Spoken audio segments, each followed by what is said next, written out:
I can't remember how many bullets I can stop with my mind. I guess I better learn how to memorize numbers with letters.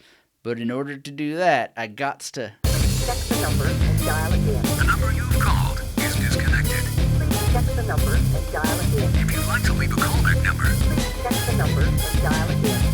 Hey everybody, this is Anthony Metivier from MagneticMemoryMethod.com, the website, the blog, the podcast, the video channel, devoted to giving you every advantage possible for using your natural imagination and your memory to learn and remember anything. And this new playlist is all about how to memorize numbers. And we want to start by understanding how to memorize numbers with letters. And so if you like this kind of educational material, thumbs up, hit that subscribe button if you're not already subscribed to this channel, and let's get started with a broad overview of how all this works. The first thing that we need to understand is that memory always starts with association.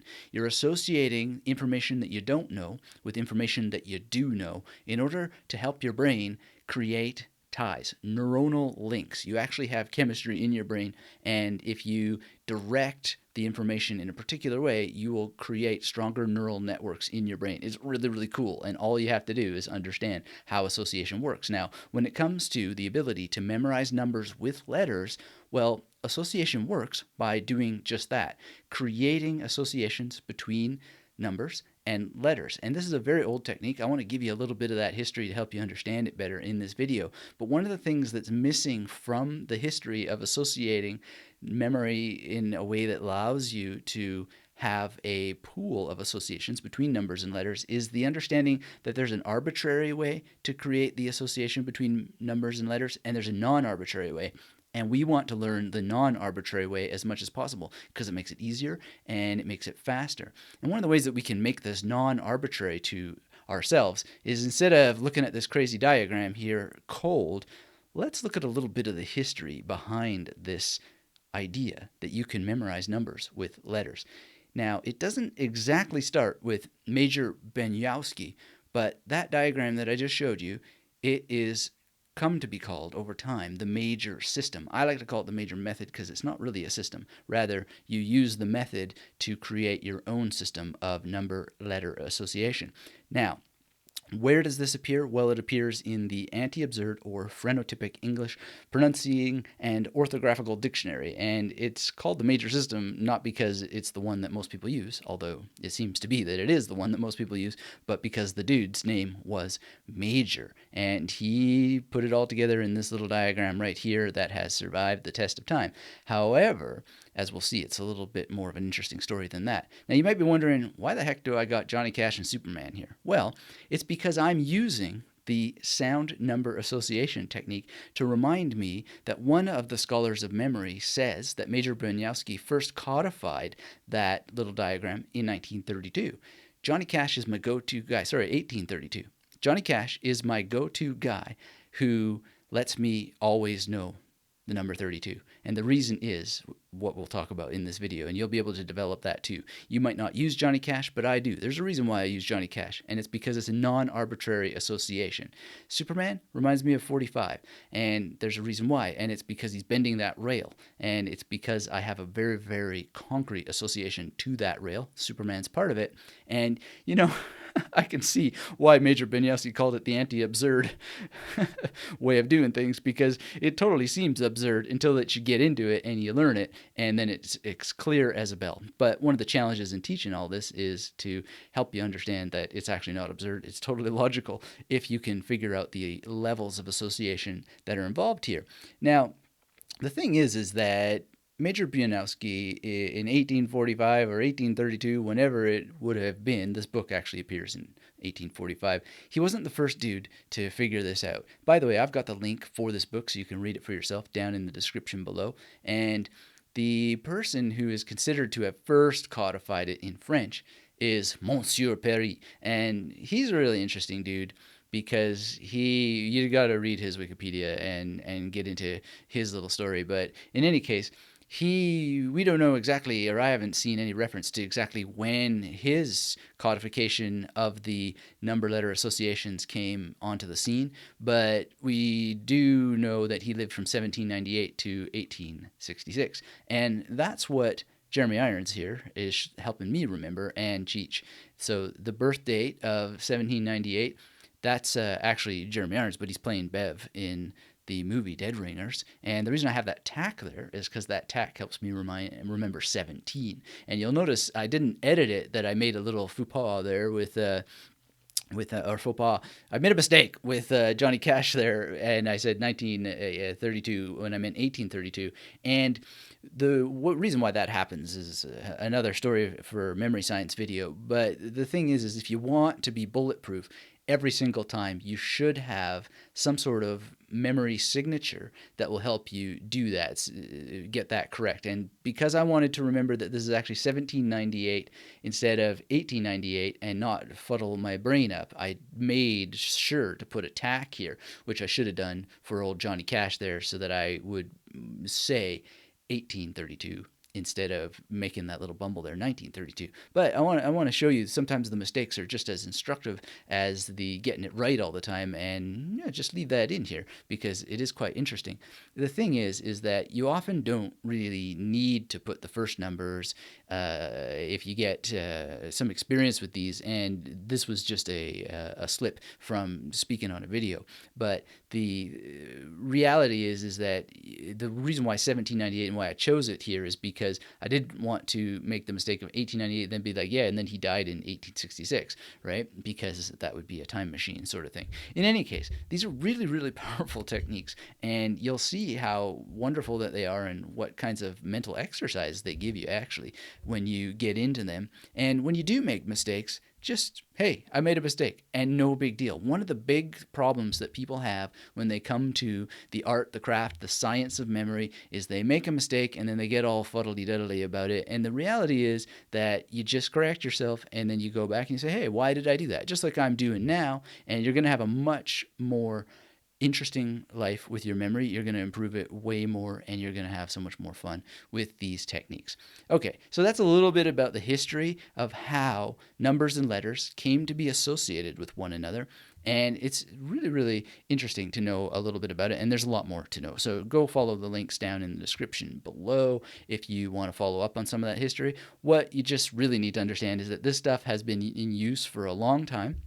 And if you meet me on the street, say, hey man, what was the birthday of Monsieur Paris? Or when did Major Beniowski, release that book that you were talking about? And if I stumble and so forth, well, then that would be an interesting thing. But the real test of the thing is be like, yeah, well, you know what? Let me think here. There's something about Johnny Cash there, and there was something about Superman bending a rail.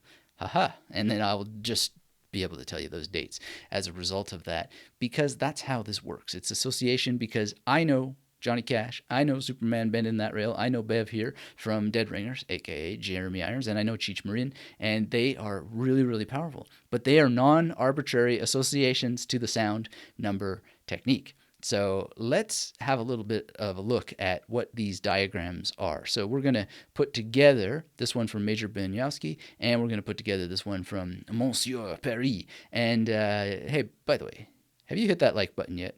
If not, support this work. Show me you're engaged. Let me know down below if you've ever encountered the major system or the major method before. And if so, have you used it? What do you use it for? This stuff is good for everything from phone numbers to just everyday things like dates. I love looking in books and memorizing the dates of movies, like Dirty Dancing the other day, 1987. Boom, got it. I mean, it's just that simple. And, that's what you could do for yourself. And the reason why I know that is because of this system. So how does it work? Well, remember this emphasis here on non-arbitrary association.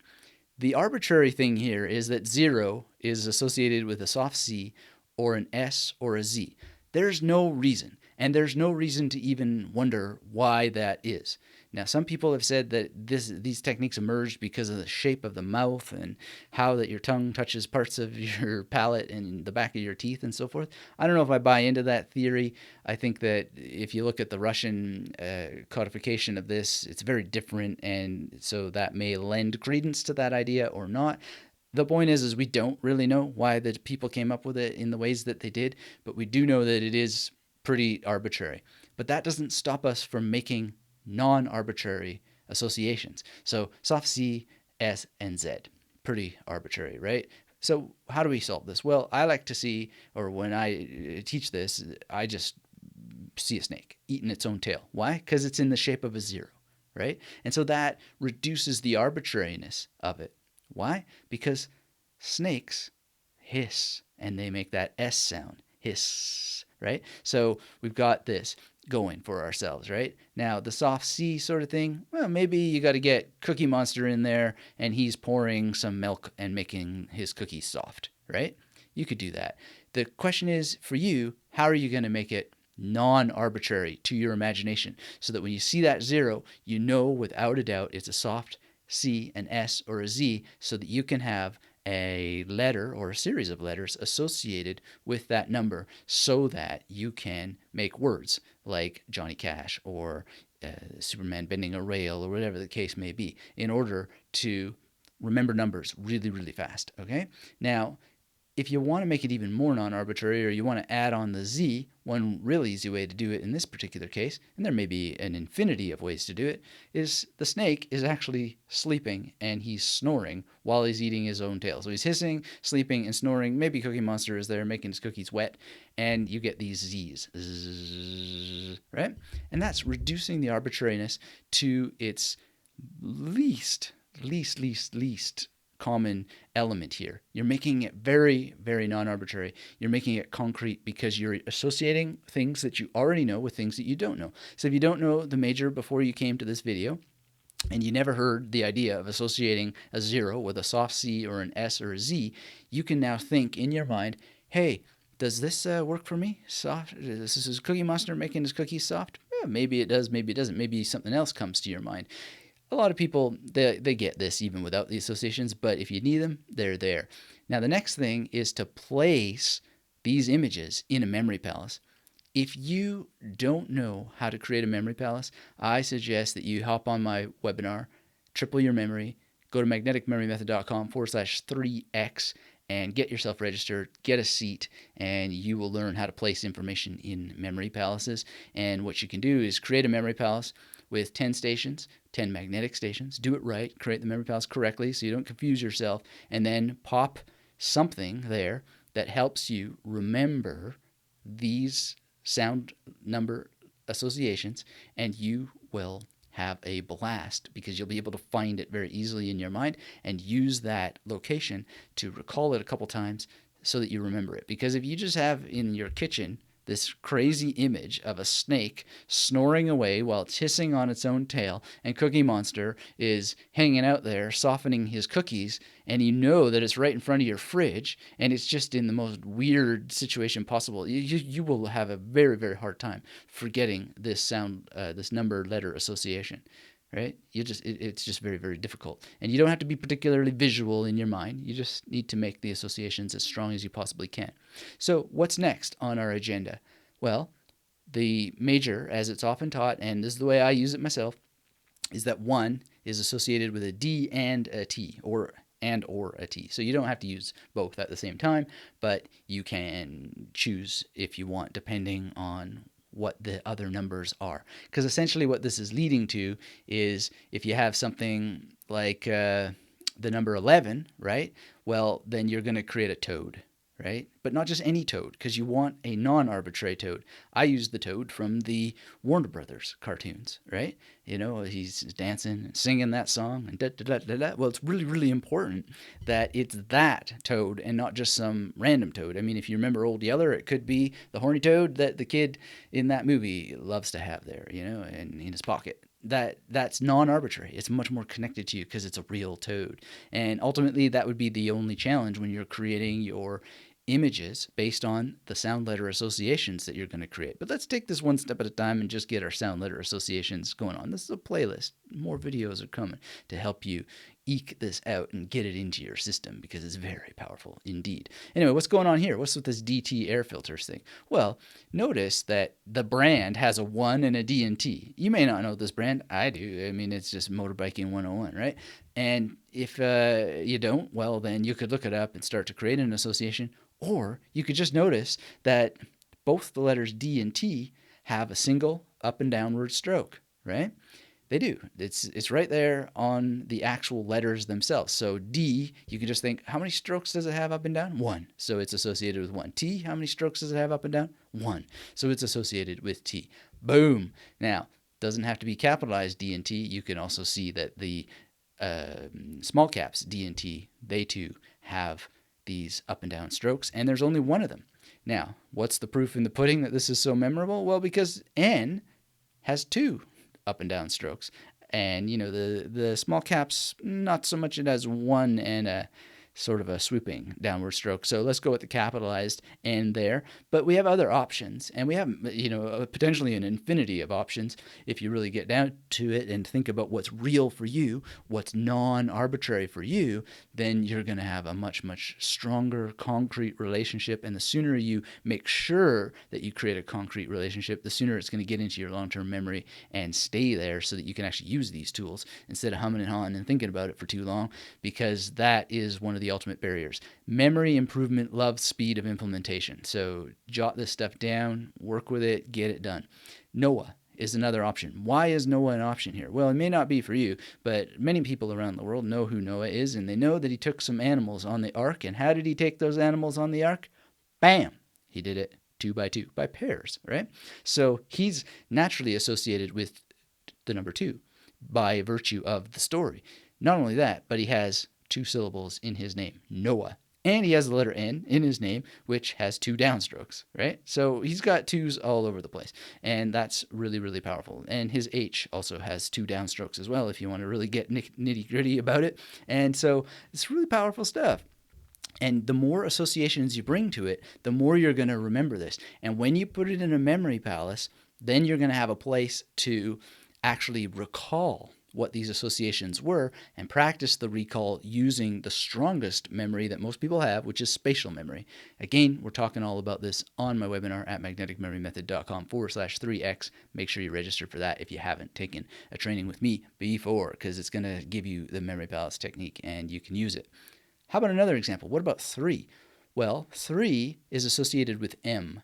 And 3, if you think about it, sometimes the way that it's spelled, it has 3 downstrokes too, right? So you can use that, or you could use something more concrete like a mustache. And a mustache starts with M. You could use a McDonald's sign wearing a mustache that has 3 downstrokes in it. You got all kinds of options. The more you play with it, stick it in a memory palace. So in your kitchen, you've got Cookie Monster with the soft C and a snake that's snoring while it's hissing. And then maybe on the stove beside your fridge, you've got Noah, and he's just smashing a giant N with 2 hammers on the downstroke, and maybe 2 lions are there, and 2 bears and 2 chickens, or whatever you need to. Maybe there's animals that start with the letter N that you can stick in there as well. And you just get it going for yourself. They're hopping on the fridge or on the stove because it's hot. Woo-hoo-hoo, and Noah's just going crazy with his 2 hammers. Work with it. 3, now, I don't know what your kitchen looks like. So beside the stove, maybe you've got a coffee maker. Now on the coffee maker, instead of coffee coming out of there, you've got McDonald's M's wearing mustaches that, have 3 hammers or something. And maybe Super Mario is there, and he's got 3 hammers. Boom, boom, boom, boom, boom. And, you could just go crazy with your imagination. Make sure that you use a memory palace so that you can revisit these images, and make sure you really, really get this down, because what's going to happen for you is amazing. What happens next? And now it's your turn, because instead of going through all of these associations and really ruining your opportunity to get into the self-study of mnemonics, just get out a piece of paper and write down 0 equals whatever that we talked about today, right? Because 0 is a soft C, an S, or a Z. 1 is a T or a D or a D or a T. 2 is an N. 3 is an M. 4 is an R. 5 is an L. 6 is 6, we got options. We got a CH, we got an SH, we got a J sound, we got a soft G sound if we want to get in there. 7 is a K. 8 is F or V, and 9 is B or P. And just think, on a piece of paper, I can easily associate that sound association with whatever comes to mind. And don't worry about being perfect. Just allow something to come to mind, and you will have an amazing time. Now, the trick to allowing things to come to your mind is really, really get relaxed and don't judge yourself and don't worry about it. Come back to it later if something satisfying doesn't come, and don't expect to get it right necessarily the first time, because you don't have to get it right the first time. Be a progressionist instead of a perfectionist, and understand how to use these techniques right the first time. So again, let me invite you to my webinar, Triple Your Memory, magneticmemorymethod.com/3x, if you want practical tips and strategies for getting memory techniques right the first time, instead of having to, do it in the dark and have the most guidance possible. Then you want to be registered for this webinar. And you also want to be subscribed to this channel. Hit that little bell, because sometimes we go live. You can ask questions and be there, and that would be really awesome to meet with you then. And we're really going to be talking about numbers a fair amount, because it's one of the most amazing skills that you can have. But to be fair, it does require that you understand association, right? So just to help you out with that little form that you're going to fill out for after watching this video, 0 is a soft C, an S, or a Z. 1, you're going to see more possibilities in some of the trainings as you see here, but I just like to keep it simple with just a T or a D. I never use TH myself, although you'll see that here. 2 is an N, sorry, just one option there, and that's probably for the best. 3 is an M, 4 is an R, 5 is an L, 6 can take on a number of the things that we suggested. I just use CH, SH, J, and a soft G. 7 is K. 8 is F or B. Here you're seeing W. I never use it that way. And 9 is B or P. And you know what? Here's the thing. As long as you understand arbitrary versus non-arbitrary, you can use any memorization strategy you want to get the numbers associated with any letters that you want. But the reason why you want to focus on consonants is so that you can make words. Because if you want to remember 1932 or 1945 or 1832 or 1845 or what was the other one, 1798 was it? And 1866, I believe. Let me see here. We got Bev, right? Yeah, 1798 and 1866. So if you want to be able to do that, this is happening because 98 is Bev, because 9 is a B, and 8 is a V, right? And Cheech is Cheech, or 66, because CH and CH, right? And all I'm doing is filling in some vowels in between and making, as much as possible, don't always do this way, but as much as possible, making single syllable words. And so Johnny Cash, you might be wondering, okay, well, I now know what you're talking about. Why is Johnny Cash here? Because he doesn't have M or N in his name, but he is the man in black, right? So you can allow some flexibility around these things, let your mind be a little bit open and free, and you'll find that you have lots and lots of associations as long as it's non-arbitrary to you. And so now you're thinking, Superman, with this train tracks, what the heck's that all about? What's rail, right? Because 4 is R, 5 is L, and now I make rail. But rail is just still kind of, well, is it a stair rail, or is it, I don't know, a rail of cocaine, or what the heck kind of rail is it? Well, no, I need to think of a very, very specific rail that means something to me. And the first thing that came to mind was Superman repairing this railway track in Superman, the movie. And I've known this since I was a kid. And the more that you nail this from the beginning, that you make it as non-arbitrary as possible, as meaningful to you, and wrap around as many multiple connections as you can, as I hope to have demonstrated in this video, you're going to find an absolutely wonderful, wonderful series of associations that are absolutely 100% magnetic. To learn more, join me on my webinar, Triple Your Memory, magneticmemorymethod.com/3x. I really want to thank you for watching this video. Hit that thumbs up. Let me know down in the discussion below what your experience is with using the Major, if you've encountered it before, and what you are doing generally in memory. Be in touch, communicate. That's one of the great things that the contemporary technology lets us do. Thanks for watching this video. Thank you for joining me on this webinar. Thanks for engaging with this video. Until we speak again, use these techniques. Make sure you take your turn, because it is your turn, to get this stuff sorted for yourself, and it will make the next videos in our little series make a whole lot more sense. And to make sure you're notified, hit that subscribe button and that little bell icon so you know when we go live. See you on the webinar at magneticmemorymethod.com/3x. And until we speak again, keep yourself magnetic. Check the number and dial again. The number you've called is disconnected. Please check check the number and dial it in. If you'd like to leave a callback number, Please check the number and dial